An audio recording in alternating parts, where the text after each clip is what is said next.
Je suis une photographe ouverte, curieuse et qui aime se lancer dans des nouveaux projets. Je suis native du Pays Basque et plus précisément de Bayonne où je suis née. J'ai fait une école de photographie à Toulouse qui s'appelle le TPA. Un peu avant les années 2000, quand le numérique est arrivé, je me suis de suite formée aux nouvelles technologies, au numérique, mais j'ai quand même gardé une envie de continuer à utiliser l'analogique sur certains projets. Et en 2000, j'ai créé mon atelier photographique à Biarritz. Cet atelier me sert en fait plus de laboratoire, ce n'est pas vraiment un studio photo traditionnel. C'est plus un lieu comme un laboratoire où j'expérimente diverses choses, toujours en lien évidemment avec la photographie, mettre en scène de futures expositions ou pouvoir avoir une vision plus globale quand j'édite un livre. C'est plus comme une ruche où j'expérimenterai tous mes travaux autour de la photographie. À mes débuts, j'étais assez fascinée par tout ce qui était photographie de reportage et j'aimais beaucoup les photographes comme William Klein, Cristina Garcia Rodero, Eugene Smith. Donc au début, évidemment, j'ai commencé à faire quelques reportages en noir et blanc sur des sujets, des manifestations un peu singulières au cours de certains voyages ou pas mal aussi dans le monde rural du Pays Basque. Depuis une quinzaine d'années, à peu près 10-15 ans, j'ai changé de direction et je fais un travail qui est beaucoup plus introspectif, plus intimiste. Donc là, je vais chercher l'image. C'est plus elle qui vient à moi parce que dans le reportage, on est quand même dans des situations où certes on cadre et tout ça, c'est nous qui décidons, mais c'est quand même l'image qui vient à nous. Là, je suis plutôt dans l'idée de composer mon image par rapport à une idée que j'ai et que je veux mettre en image. Donc là, c'est plutôt voilà, moi qui vais chercher l'image que je veux montrer. Dans ma carrière, je n'ai pas suivi tel ou tel courant. J'ai plutôt essayé d'être à l'écoute de ce que je voulais exprimer.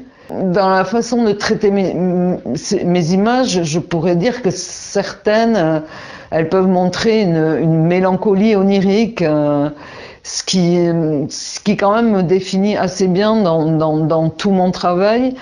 J'aime bien un peu la poésie, le côté un peu comme ça, où on rêve. Mais en même temps, il y a certains sujets où je suis beaucoup plus réaliste et où la photo est vraiment de la photo couleur, réaliste, percutante, frontale. Et là, ça va être plus sur des sujets, par exemple, comme des sujets sur l'écologie. Mais au fond, ce qui me représente quand même le mieux, c'est cette mélancolie onirique. C'est quand même ce qui me définit un peu plus comme photographe.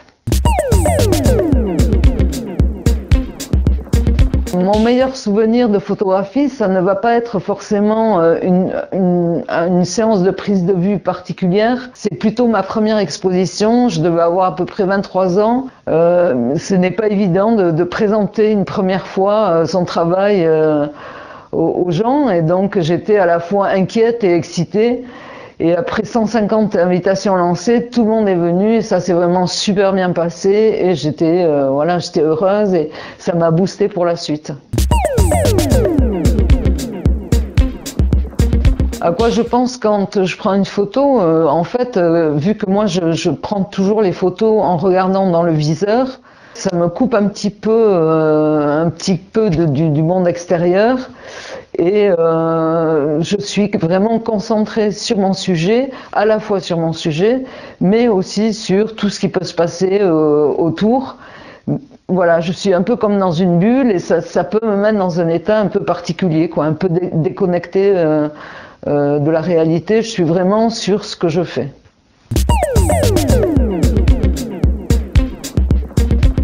J'utilise comme matériel essentiellement quand j'utilise du 24-36, que ça soit en analogique ou en numérique, Je suis toujours restée fidèle à la marque Nikon.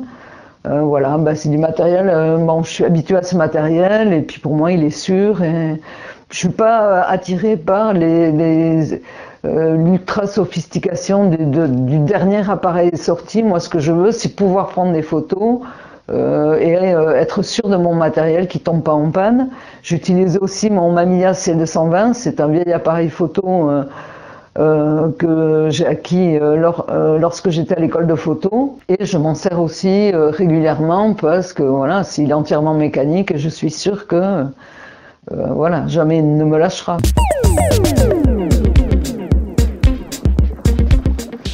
J'aime l'objet, sa forme, souvent noire. Après, ça reste mon outil de travail. C'est pas lui qui va décider à ma place de ce que je veux prendre. Donc voilà, c'est un bel instrument qui réagit à ma demande. Bah, la retouche photo, en fait, elle n'a pas une place énorme dans mon travail. Bien évidemment, j'utilise les logiciels adéquat pour certains réglages, pour avoir le résultat que je veux vraiment. Donc je vais peut-être travailler mes lumières, travailler un peu mes couleurs et tout ça, mais ça s'arrête là, quoi. Je ne vais pas expérimenter des choses qui ne correspondent pas pour moi à ce qu'est vraiment la photographie.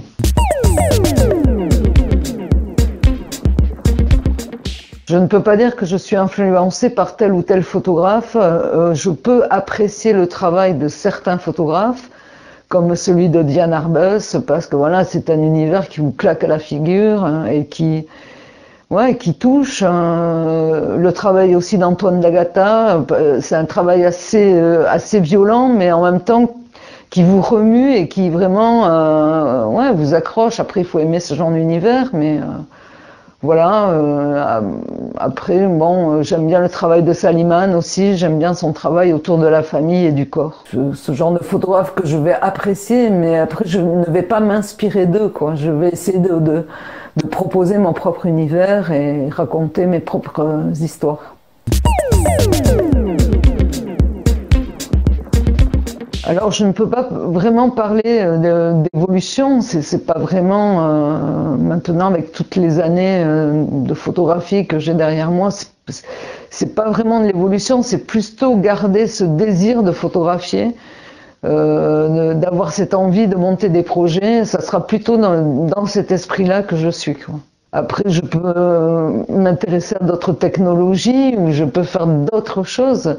Mais ça ne me fera pas forcément évoluer, ça va étoffer mon parcours, ma réflexion, ça sera plus un regard différent, mais ça ne sera pas forcément une évolution. Je veux plus garder la curiosité et l'envie, et mon évolution c'est peut-être ça, la curiosité et l'envie.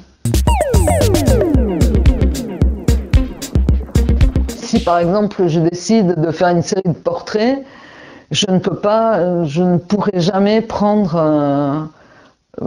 un portrait de quelqu'un avec qui ne s'est pas un peu passé quelque chose, qui est une sorte d'alchimie, de réciprocité. Voilà, j'ai besoin quand même de ressentir des choses. Et il en est de même pour quand je photographie une ambiance d'un lieu particulier.